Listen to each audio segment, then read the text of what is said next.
everybody, how's it going? It's a Daily Shooter, and today I just want to have a candid conversation with you. I guess a one-way conversation. Nonetheless, you have the comment section if you guys want to comment back on anything that I say. But I really want this one to just kind of come from the heart. So there's not going to be any editing. We're just going to go ahead and flow through this. And I want to talk to you guys about what's going on because we are in unprecedented times right now. Not only is the Second Amendment being threatened like never before, but our freedoms are being threatened like never before. You know, I work pretty closely with the Firearms Policy Coalition. If I have any questions or, I want to know something specific about what's happening or a bill, I can contact them and kind of ask them what's going on and get a little bit more input before I make the video so that I bring you guys information that's true and correct. But lately when I've been calling them, they're like, hey, I'm running into court, or I'm running into here, I'm doing this, or we're all kind of, rotating hours and we're not sleeping, and, everybody's doing like these 20-hour shifts. They're getting 4 hours of sleep, and then somebody else gets 4 hours of sleep, and then somebody else is out there, trying to fight this or that. And it's incredible. It's even hard to just get into contact with these people because they're just all over the place right now trying to put out these spot fires. And everything that's happening is because of this virus. So you have a national emergency, and at the same time you're having a secondary internal national emergency where freedoms are being threatened all over our country. I mean, if you take a look at the Second Amendment and what's happened in this country, I think it's all kind of summed up by a meme that I saw recently where there was the Founding Fathers standing over the Constitution. They got the table. You guys have all seen that old painting, right? So you got the Founding Fathers are standing over the Constitution, and one person says, so this all goes out the window if there's a virus, right? Let me make sure I understand this. So we're going to write this down, the Constitution, everything's good to go, but if there's a virus, it all goes out the window. And it's just kind of poking fun at what's going on right now, but it's actually a very serious thing. That's kind of what's happening.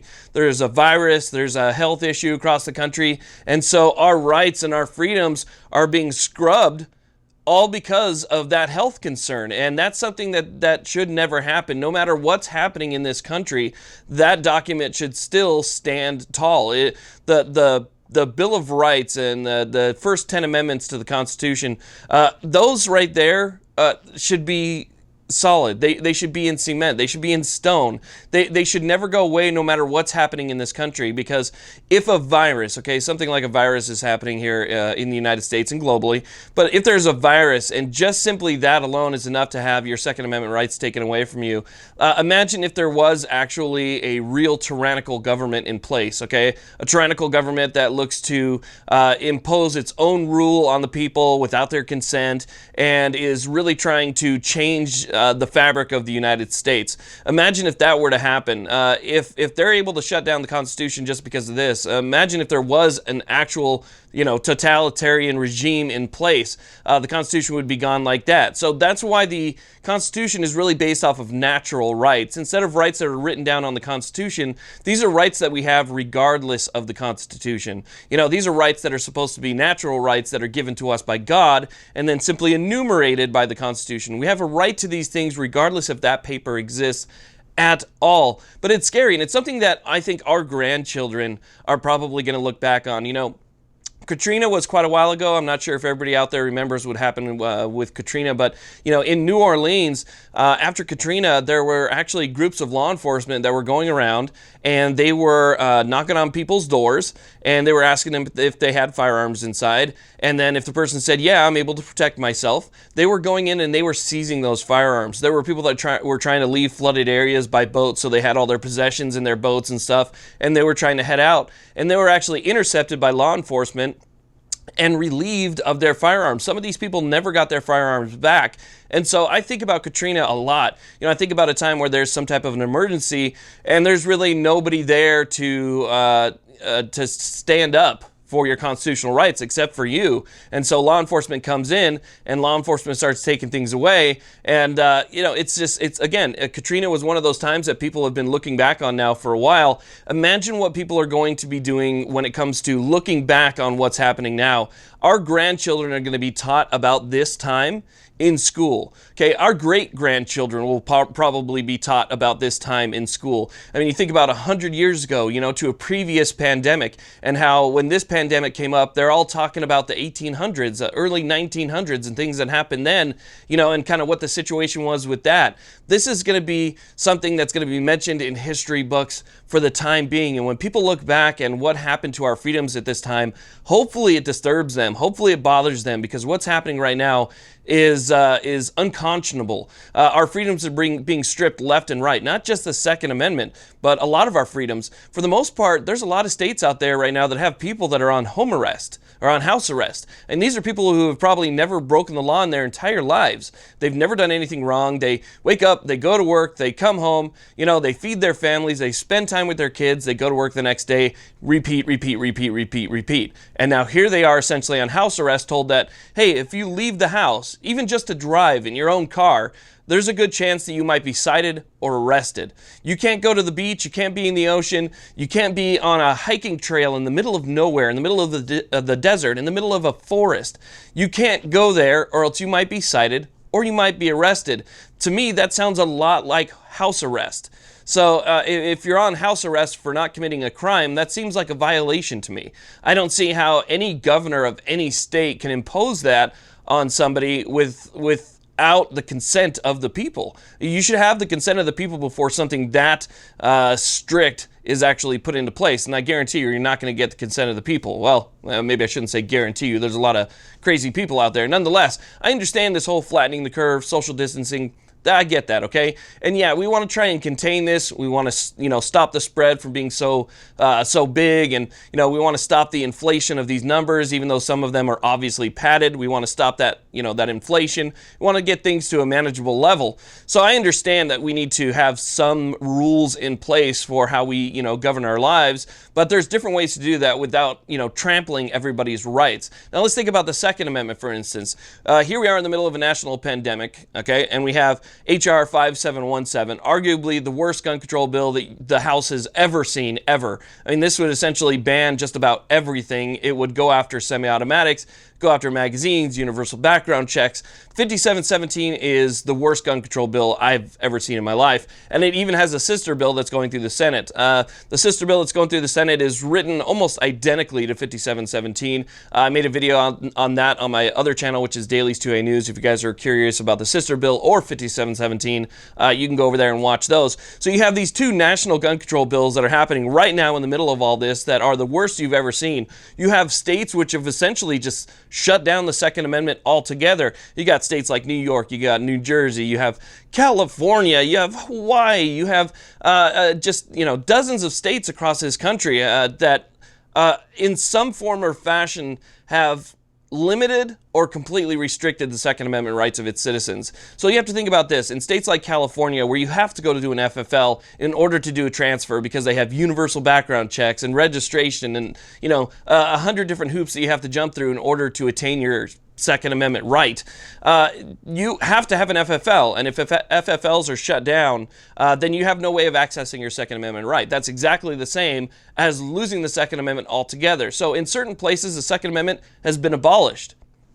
I don't know how we can allow that to stand. Again, history will show that this is a period of time where the Second Amendment and the Constitution were just simply overlooked and trampled on. Our constitutional rights are being trampled on as we speak. You know, there's other states like Tennessee that won't do background checks. Now, there's other ways to get firearms in Tennessee, but if you're somebody who just, you know, wants to go to a gun shop to pick one up and they're not doing a background check, well, you know, you can't go through that FFL in order to do that transfer because they still require a background check at the FFL. And so you have different states that are kind of implementing things in different ways. And you have California Governor Gavin Newsom, which has kind of delegated that responsibility to the local sheriffs, which are elected officials. But still, the local sheriffs are each allowed to somehow make up their mind on whether or not they want the Second Amendment in their county. No, you don't get that power. Okay, no official in this country has the power to shut down the Second Amendment. Not one of them. No governors, no mayors, no sheriffs, no president has the right to simply shut down the Second Amendment. You can't do stuff like that. The Constitution is rules for government. That's the rules that the government has to follow. And if the government is not following these rules, then we should have recourse against the government that's not following those rules. That's why the Constitution is there. It's there to protect the people from the government, not protect the government from the people. And so you're seeing all these different states and counties and cities across this country which are eliminating the Second Amendment for their citizens, and it is disturbing. You know, it's interesting to see here. One thing that's kind of bothered me, I know there's a lot of people out there that were really excited because people in Michigan, they stood up and said no more lockdown, and everybody kind of shut down traffic, and people were honking their horns, waving American flags and saying no more lockdowns. But where are all the protests for the Second Amendment? Where are all the people? So being stuck in your house is enough to get you rallied up, to go out there and to scream and yell and honk and wave your flags, right? That's enough, just being stuck in your house. But if you lose a constitutional right, I don't see anybody out there screaming, hooting, and hollering because, you know, they lost their Second Amendment rights. No, they're just upset to be stuck in their home. So we got to think here. Our priorities are a little bit screwed up in this country. I understand nobody wants to be stuck at home. I don't want to be stuck at home. As a matter of fact, in Nevada, there's going to be a rally, I believe, tomorrow. There's going to be a rally tomorrow. A bunch of people are going to be going down to City Hall in Las Vegas, and they're going to be protesting the lockdown. But nobody's protesting the fact that in all these different states, gun shops are being closed. You know, where's the honking? Where's the American flags? Where's the Gadsden flags? People standing up saying that, you know, we need our Second Amendment rights, and you don't have the right to take that away from us. You know, that's what we should be out there honking. Yeah, I mean, we should be honking for the lockdown or whatever else you want to honk for. You have a right to protest. That's another right that you have. You have a right to do that. But why do I see such an unbalancing of people protesting for their constitutional rights versus the lockdown? To me, I don't get that. So when I see people like, yeah, finally people are standing up and giving it to Michigan. Well, what about giving it to, you know, these other states? They're trying to take your rights away from you, you know, or in most cases, they have taken your rights away from you.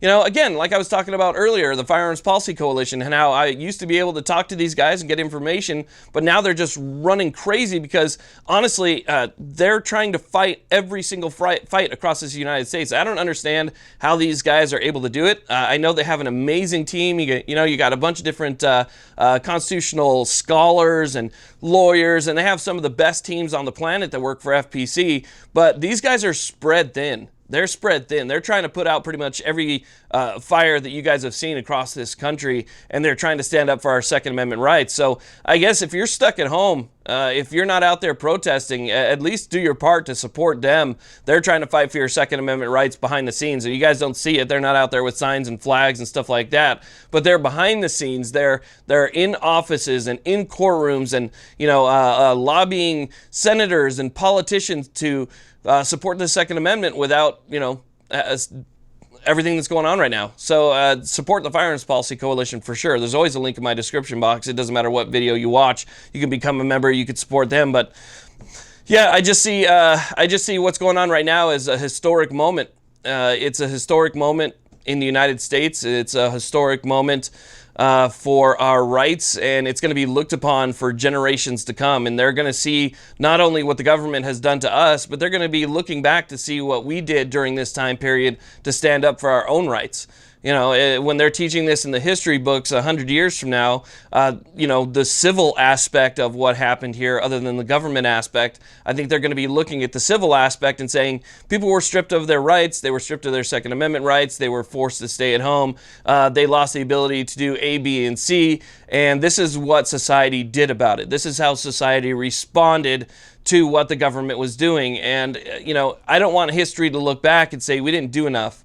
You know, we didn't stand up for our rights. We didn't stand up for the Constitution, and that's what's going to be taught in school for the next 100 years. And I was part of the generation that lived during a time where our rights were eroded, and known as the generation that didn't do anything about it. You know, I don't want to be part of that generation. So maybe we should all get together and start honking for our freedoms. You know, like I said before, you know, honk to not be forced to stay at home if you want to. But I think first, you know, honk for your freedom. Get together, have a rally, do whatever you can in the safest manner possible because nobody wants to get sick. But do it in a way that you can to let people know that our constitutional rights are rights that were given to us by God and not the Constitution.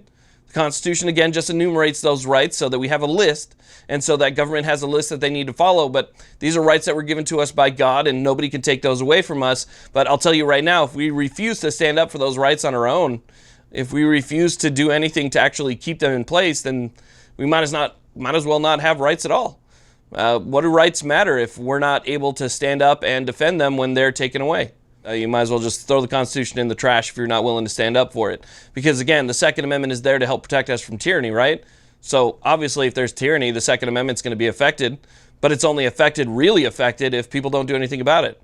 It's the inactivity of the people that are alive now and of an adult age that can do something about it right now, that if you're not doing at least something about it, I don't care if that's even just spreading information, making an extra YouTube video or an Instagram post or a Facebook post to let people know what's going on so that more people are informed, then you're part of the problem. I think people need to really step up and let people know that we're in the middle of a historical moment right now, and our local, state, and federal politicians are doing absolutely nothing to help maintain our rights. So anyway, I mean, I'm curious to see what you guys think about everything that's going on. Please leave a comment, dislike the video. That's up to you. But, leave a comment and let me know what you guys think about what's going on right now. And if you have an idea of what you think we could do to help fight back against what essentially is tyranny in some of these states, again, I'd like to hear from you guys. I can't always respond to all the comments because I'm constantly working, but I do read a lot of the comments when I'm sitting in bed at night. So I'll scan through the comments, kind of see what people are saying, and I'd like to know what you say. So again, support the Firearms Policy Coalition or support whatever local gun group you feel is going to serve you best. Please like, subscribe, and have a great day.